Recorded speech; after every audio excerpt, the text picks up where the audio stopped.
It's a lot of pressure. And as a father, you can tell your children how much and what they're gonna be faced up against, but sooner or later you gotta, and they gotta want it. You can't want it more for them than they want it for themselves. I'm here to assist. I can't do.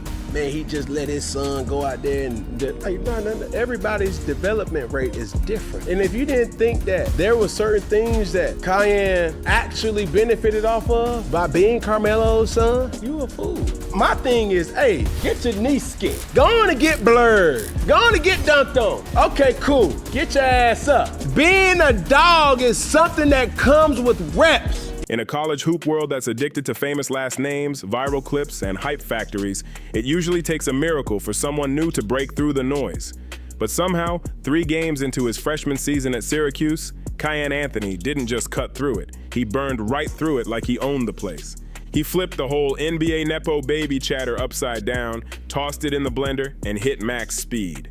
Because unlike Bronny James, unlike Bryce James, and unlike every other kid who grew up in the shadow of a superstar, Cayenne isn't shining because of who his dad is. He's shining because he's actually that skilled. The country expected Carmelo Anthony's son, but what they got was a cold-blooded freshman scorer who already looks like he's been hooping at this level for years. A dude with a 3-level game that slows down whenever he wants, a jumper that looks like someone built it piece by piece in a lab, and an offensive bag that has scouts whispering louder and louder by the week. And the wild part? Those whispers turned into full conversations, the type nobody would have dared to say out loud 6 months ago. Cayenne Anthony might be a real NBA lottery pick, and unlike the pressure that follows the James brothers everywhere they go, not a single scout is out here thinking Carmelo is doing back-channel favors. Cayenne doesn't need help, shortcuts, or special treatment. His game speaks for him louder than any last name ever could. Coaches, analysts, and scouts were already picking up on it during the recruiting circuit, tracking him across gyms and catching him doing something rare for a young player, controlling the whole pace of the game like a veteran. You can say you the best all you want to, but if you ain't got all that time that you done invested in that skill, art, or craft, I ain't worried about you, bro. Oh, that's Cam's son. Man, I'm about to bust his ass. Your daddy here? Cool. You gotta be mentally strong, bro, because people aren't talking about the pressure it is to be take there. And me having my boys and even my daughters, it's like, hey, man, I can want the world for y'all, but if y'all ain't willing to go to that point, and everybody's growth plan is different. And I'm good with that because I'm gonna give them grace. But you're gonna do something. I'm more invested in the mental game than the skillful game. While Bronny leaned on explosiveness and Bryce is still growing into what he can become, Cayenne already owned a skill that neither James brother has fully mastered yet. He plays like the game is his personal property, and trust me, when a freshman moves like that, the spotlight doesn't just follow him, it chases him. The speed of defenders, the crowd noise, older players trying to bump him off his spot, none of it phases him. He moves with this calm, steady vibe like he's been here before. And even though people want to compare him to Carmelo, that's not the loudest part of his game. What stands out is the maturity, the patience, the way he sees the floor like someone who's been hooping professionally for years while still attacking with fresh young legs. He's got a natural scoring feel that jumps off the screen. One scout sitting courtside said, "The game never speeds up for him ever." And that's exactly how he plays. Smooth, controlled, 3-level scoring with a willingness to guard up and compete on both ends. Guys with that full package don't pop up often these days. In a college world where freshmen usually deal with shaky decisions, sloppy turnovers, and nerves they can't hide, the craziest part about Cayenne isn't the jumper, the handle, or even his touch around the rim. It's the way nothing rattles him. For you, another tough day in the scoring column. What's going on with the scoring? I think it's just a flow. You know, when you find that flow, it's easy to be consistent. And, you know, shout out to my teammates for putting me in a position, relying on me to score, and trying to come out and find a flow early. Because, you know, the first time out comes at 16 minutes. So trying to get a few shots before the first time out, just to see even if I miss, you know, to know what to fix, to know what to do better. And, you know, that's just what I do. I score. So I try to go out there every night and provide a scoring clinic as well as defense, playmaking. But definitely, you know, that comes in to me. That's the type of poise people expect from pros, not teenagers. Through his first 3 college games, he hasn't just looked good, he's looked like someone who knows exactly when to strike, when to slow it down, and when to blow past a defender like the court belongs to him. 15 plus, 17 plus, and 18 points in his first 3 outings, all while coming off the bench. Almost 4 assists per game, efficient from everywhere on the floor, a couple rebounds, a couple more assists. His debut alone showed a level of confidence no first-year player should have this early. Against Drexel, he helped break the game wide open with a scoring burst that turned the whole vibe into a blowout. Then against Binghamton, he got thrown into the game earlier than planned after J.J. Starling went down, and within minutes, it became obvious Syracuse didn't just recruit a good player, they accidentally uncovered a future problem for every defense they face. Even his teammate Luke Fennell had to say it straight. He's a bucket getter, and he can do that, so it's just beautiful to watch.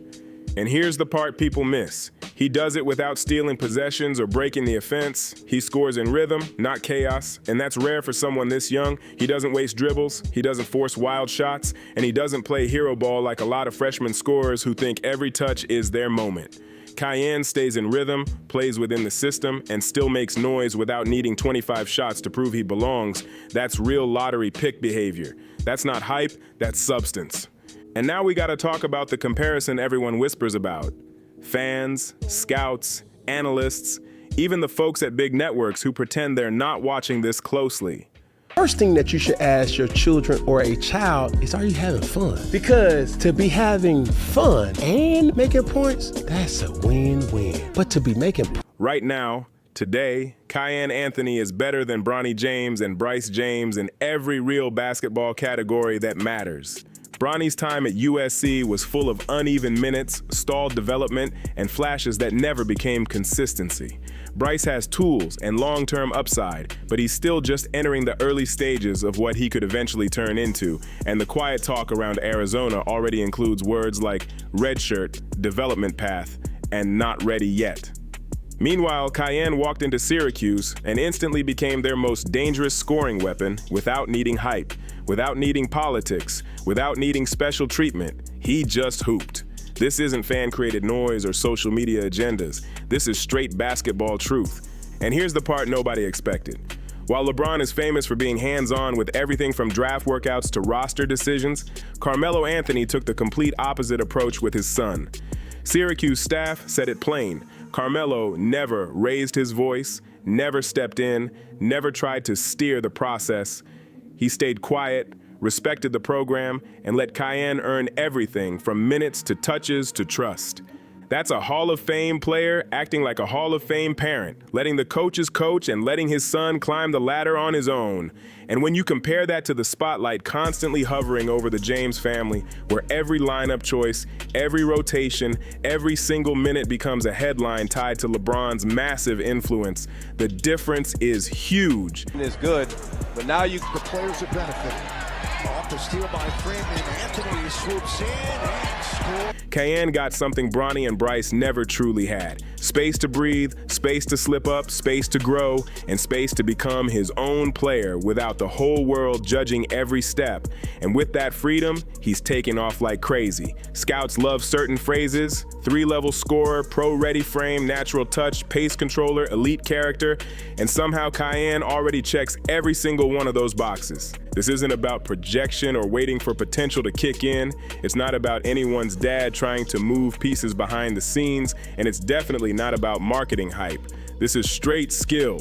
His jumper is clean and consistent every trip down the floor. His mid-range game has that Carmelo flavor, but with even smoother footwork. And his off-the-dribble game is stacked with pull-ups, step-backs, and sidestep threes that look way too polished for a freshman.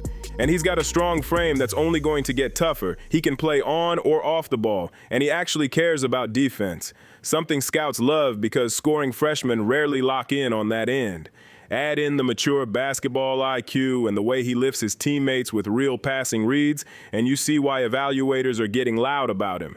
One evaluator didn't even sugarcoat it. He said, "This is not some Bronny James type. This kid is a legit pro long-term career. Starter level upside, real lottery potential."